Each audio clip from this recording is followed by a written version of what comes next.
Hey, what's up guys, Riv here. So today we're going to be once again talking about Dragon Age the Veilguard because this game finally had its Thursday night Halloween release, and there's a lot to talk about in terms of the reaction of players to this game as well as the performance in terms of the numbers we're initially seeing in the first 24 hours since it's been released. Now looking at the Steam charts here, well, you don't see it because pretty much for the entirety of its release, you can't find this game in the top 15 or 20 on Steam charts. In fact, at many points, it's been struggling to stay in the top 30. Now, looking at the numbers, we've seen the 24-hour peak just barely cross the 70,000 player mark, and right now, we're seeing a number close to that peak number here as we enter into Friday, and that's pretty expected. They had a very odd release date of a Thursday night on Halloween, and people are expecting the numbers to climb over the weekend, and it wouldn't be too surprising to see this game break 100,000, but at the same rate, a lot of people are looking at these numbers and even the predicted numbers this weekend, and they're saying this game is a disappointment. I mean, you can't compare this game to Dustborn or Concord or anything like that. Dragon Age is a very successful franchise with a baked-in fan base that contains millions of people, and this game has a lot riding on it, and the expectations are very, very high, and it seems like this game is disappointing so far. If you look at comparable AAA releases from recent times, you can compare this to Black Myth Wukong, and you very quickly understand how underwhelming those numbers are for Veilguard. Look at the peak player count for Black Myth Wukong. Nearly 2.5 million players. Compare that to the currently 70,000 with Veilguard. And right now, even months after release, the 24-hour peak of Black Myth Wukong, a single-player game, by the way, is still over 40,000 players higher than Veilguard in its first 24 hours. Obviously not a very good look, especially for, again, a game that's coming from a very successful franchise with a lot of fans built in already.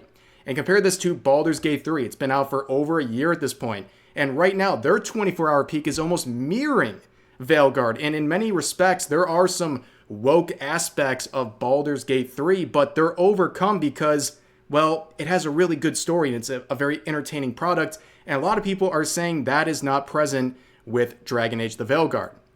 Now, there's another comparison people are drawing, and this is with Monster Hunter Wilds Beta. This released at pretty much the same time as Veilguard, and it absolutely eviscerated their numbers. So here's a better look at the numbers of this beta versus Veilguard, and you can see the disparity is absolutely insane. They are crushing them at many different points, getting 6 to 7 times the player counts of Veilguard. Now, I know a lot of people will say, well, wait, Rev, that's just the beta. That doesn't mean anything. Well, it does mean something, and you can't tell me. Like, I don't care how much you cope, you cannot tell me that a beta releasing at the same time as your Veilguard game, getting 6 to 7 times your active player count at any given moment is not embarrassing. Like, how can you say that's not embarrassing for Dragon Age? This is a really bad sign that this beta popped off so much harder than Veilguard. And it's leading to the question of why is everything performing so poorly with Veilguard? Well, the game is out and we're seeing many different aspects shined in the most bright light right now. You can see a lot of people messing around with that infamous character creation process, and people are basically having a competition to make their most stunning and brave characters. Like, you know, I'm so glad people can feel represented nowadays. That's just awesome. But anyways, there's some more going on with the character creation process, and yeah, as the caption says, that's it, referring to the chest size increase. So you can see, this is as curvy as you can make the female characters here. Yeah, welcome to Veilguard, the game where you can be anything but a woman with curves.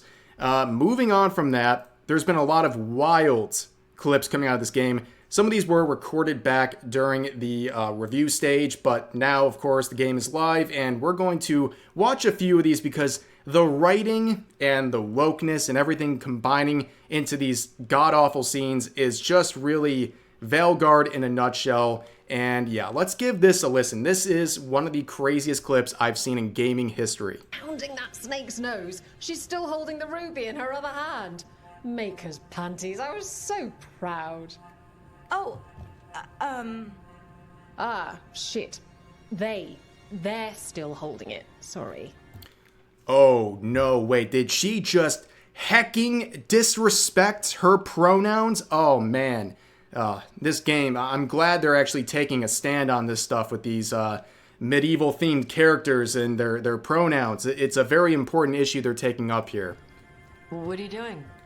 Pulling a barb. Oh. Okay. A barv? Tradition in the Lords of Fortune from one of our old members, Barv. Good guy, but like most of us, his plans went sideways a lot. Bad blood among your crew's not good for morale, but there's not always time for big drawn-out apologies.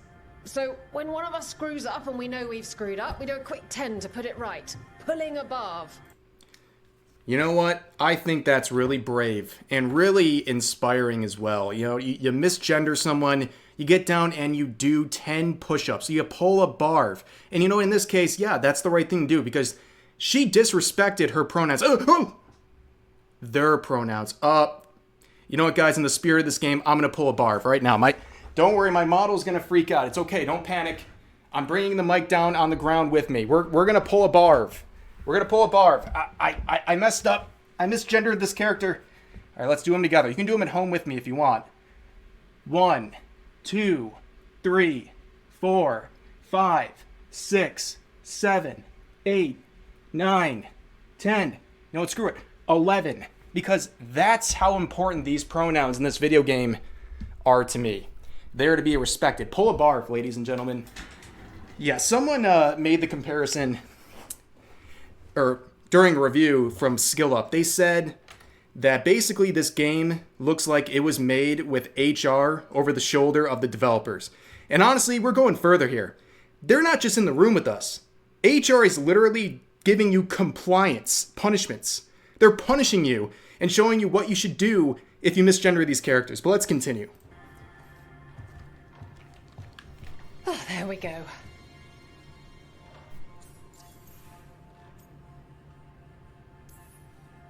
I'm glad the Lords of Fortune have Tarsh's back. Oh, Tarsh isn't the first non-binary member of the Lords. Really? It was a little before your time, but Horlicks was one of ours. Huh. Bastard looked better than I did in a dress or pants. The most ham-fisted, in-your-face, not subtle at all writing you will ever see. Like, the dialogue is so beyond cringe, it's actually... It almost reminds me of Dustborn. It's like, you almost think it's a parody at some point, right? Like, it's so in-your-face, so dramatic, so ridiculous, and so ridiculous for the setting as well, that you have to think, like, is this intentional? Is this some kind of an elaborate parody? Are we being pranked right now? Well, if you look at the writing staff, it really adds up, doesn't it? But anyways, there's one more clip a lot of people are reacting to right now, and yeah, this one is absolutely crazy. This is peak romance. I hope you guys, you're ready for this. Please listen. You're not alone. Whatever's out there, we'll face it together, I promise. Together. I could kiss you right now. I'm going to kiss you. Okay, if you need a break, if this is a little too spicy for you, I understand. That is some really crazy sexual tension right there. It's off the charts. What are they going to do next? Like pull out a consent form or something to kiss each other? Like this whole thing is not only just bad writing, it's bad delivery of lines as well. That's another thing that's very present in a lot of these various clips. The delivery of voice lines are not great. And it doesn't help that the writing's already pretty bizarre and low quality to begin with, but let's continue with this romance here. Right now. Please, there's something we might need to. It's your magic. Rook? You make the world spin, Lace Harding. Rook! Lyrium. It's like I'm infused with lyrium. It's like I'm infused with lyrium. I noticed it when we touched. That night when we talked about your dreams. You knew? You knew and you still kissed me? Wow, I feel drunk. Yeah. The writer says they're making these lines. It's because I turned your head into mush. Or it's love. You boob. This is not funny. Very, very quirky. Quirk Chungus move right there. I love the very hilarious and relatable language they were sharing there, but yeah, definitely deserving of the 9 out of 10 that places like IGN have given Veilguard. Very well deserved ranking, by the way. Totally not a effort by the regular media outlets to boost up this game. And in fact, there is many different examples of basically a carbon copy of dialogue going around for each of these articles where it seems like they're all on the same wavelength, all saying the same things positively about this game. In fact, the language is often the exact same. And yeah. Well, anyways, there's a lot more going on with this game. In fact, people are starting to notice that there's a lot of efforts done by Bioware and also social media platforms to silence any criticism or potential criticism of this game. And Asmongold here in this video is claiming that Bioware has blacklisted Asmon. And in many different subreddits for this game, his community is completely banned. Like, they are preemptively blocked, or if they do participate in any of these subreddits, they are gone almost instantly. What's happened is that the Dragon Age subreddit has banned basically everybody from commenting. Like, anybody who comments on my subreddit and then comments on Dragon Age gets automatically banned. Update, I just got auto banned from the Dragon Age sub because I also subscribed to Asmongold. They felt I already violated community rules. Quote, it's not in the rules. My comment was regarding how long it takes to get through Inquisition's story. I think Bioware is weaponizing a new sector of marketing to control the narrative on all fronts. I mean, in this case, they are literally spawn camping Asmongold's followers on the various subreddits, banning them really before they have a chance to participate in any sort of a meaningful way. But Asmongold himself would actually leave a comment on the subreddit, and here's what happened. Hey. What? Post is waiting approval. Am I pre-banned? Are they in the room with us right now? Are they watching the stream? No fucking shot. Are you kidding? Yeah, I believe it. I mean, honestly, with everything going on with the media coverage of this game and also what we've seen across the board in the gaming industry, I am not surprised that there is a concerted effort to censor people and censor their potential criticism. Like, what he just posted is literally talking about being excited for Dragon Age Veilguard and getting banned instantly. It's obviously targeting him and anyone from his community because they believe that he is going to criticize them and make this game look bad, which will hurt their sales. And they're just taking a mask-off approach and just banning anyone who might be an issue for their product. And I'm not really surprised by any of that. But yeah, so far that is Dragon Age the Veilguard. We're about 24 hours into the release of this game. Like I said, I believe the player numbers will rise over the next day or so, probably through the weekend, to numbers probably exceeding 100,000 players. But again, keep in mind how this game compares to its contemporaries